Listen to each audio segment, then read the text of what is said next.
На само една недела пред официјалниот старт, власта тргна и со закани само да го истера пописот, кој очигледно ке се спроведува на сила. Најавуваат затворски казни за организаторите на бојкотот, а тие што нема да ги примат попишувачите, ке заработат парични казни до 300 евра. Надлежните се правдаат дека здравјето на граѓаните било на прво место, затоа Комисијата за заразни болести изготвила строг протокол, кој всушност предвидува попишувачите само да носат маска и каљачи и да не седнуваат на кафе. Врз основа на ова, владата тврди дека процесот ке се спроведувал безбедно, а ваквите протоколи давале целосна заштита и во други процеси. Директорот на Државниот завод за статистика тврди дека со попишувањето нема да биде доведено во опасност здравјето на граѓаните. За него, оние кои го бојкотираат пописот се луѓе кои не и сакале добро на сопствената држава.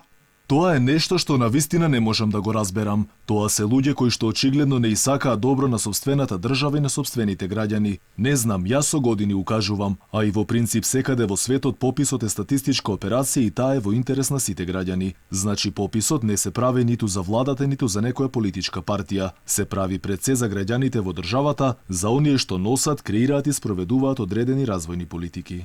За најавените затворски казни бурно реагираа од Националниот блок Не отворам врата, а заканите ги оценија како најнова лага на власта, оти според нив не постои законска можност за тоа. Негодувањата не престануваат, а од опозицијската партија ВМРО-ДПМН уште еднаш повикаа власта да се вразуми и да го одложи пописот, како што тоа го направија многу земји, иако масовно го вакцинираат населението.